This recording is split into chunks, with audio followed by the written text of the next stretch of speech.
Hey guys, welcome back. In today's video, I'm going to show you how I grow and propagate a Monstera Albo, specifically this one right over here.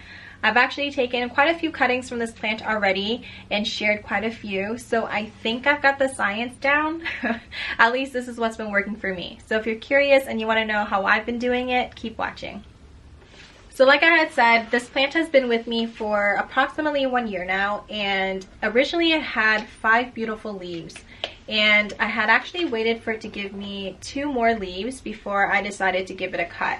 Now, after that first cut, this plant had actually produced 2 more leaves for me. The new leaves weren't as big as the mother plant, but they were still fairly large in size.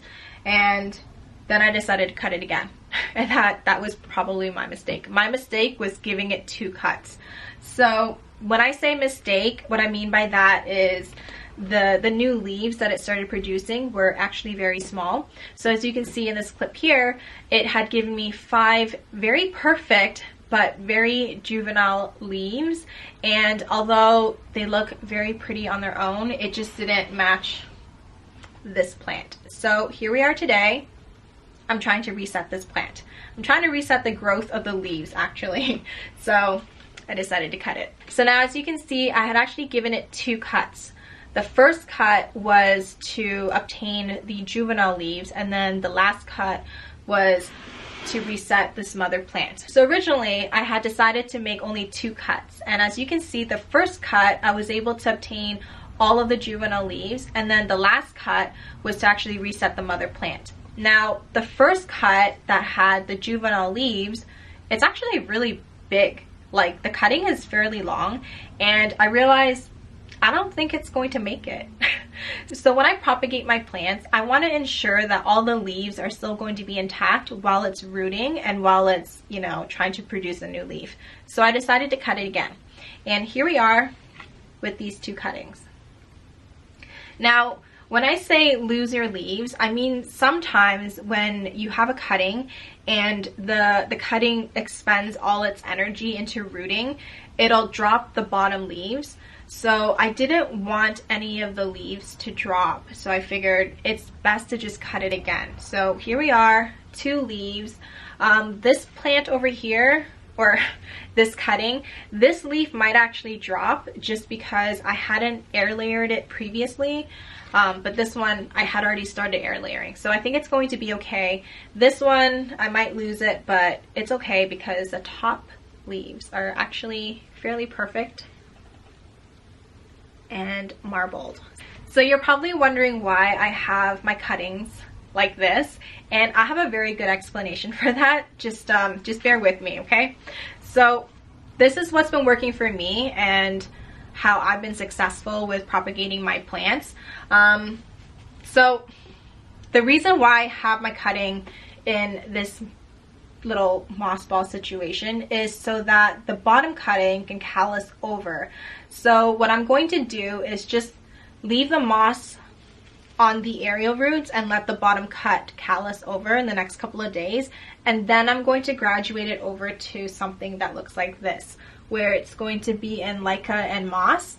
And you can see this plant is doing really well. It's produced 2 leaves for me. They're not that variegated, but I mean, at least it's growing. So like I had said, this is actually what's been working for me. I prefer to let my cuttings callus over before I move it over to this setup over here with mica and moss. I want to kind of touch upon a couple of things.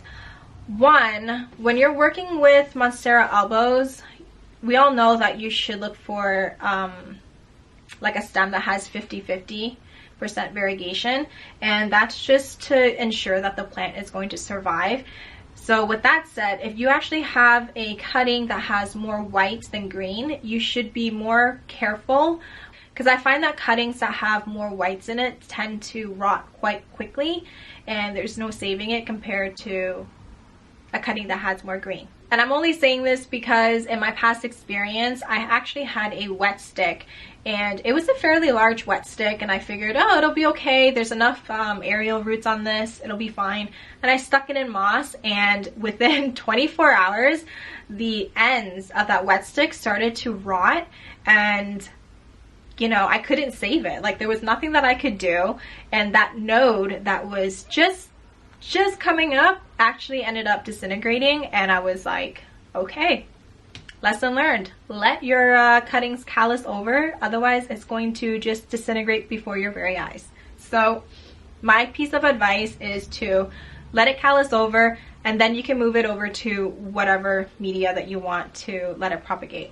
So like I had said, this is what's been working for me. I prefer doing it this way because I can see it drying out. I can see how much water it needs. So long as the LECA is moist and wet, I know that there's enough moisture for the moss. So moving on, the cutting that I did to reset this plant is right over here. And the reason why this is in soil is because it didn't give me a choice. Like, it actually didn't. What I mean by that is I had actually started air layering the aerial roots, and then it did some funky stuff, and it actually penetrated the saran wrap and started growing downwards, and I actually had to dig the roots out of the pot from the mother plant. So I figured it already started developing soil roots. We're just gonna leave it as is, and hopefully it'll just put off a new leaf. So before I let you guys go, there's one more thing that I want to touch upon, which is the node.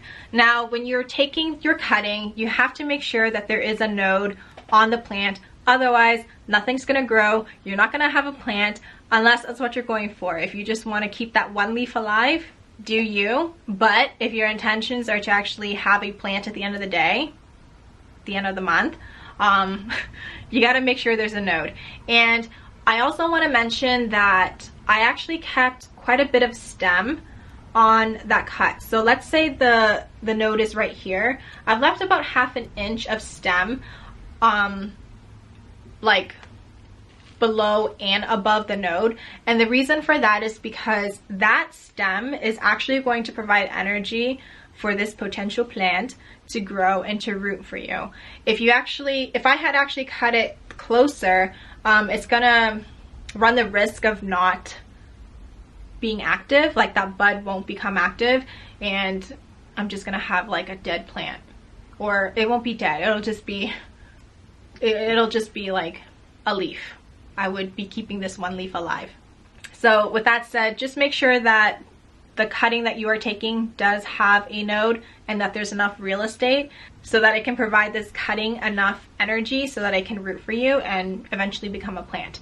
So if you found this video helpful, please hit the subscribe button, and don't just drop a comment down below. Maybe give me like that thumbs up emoji.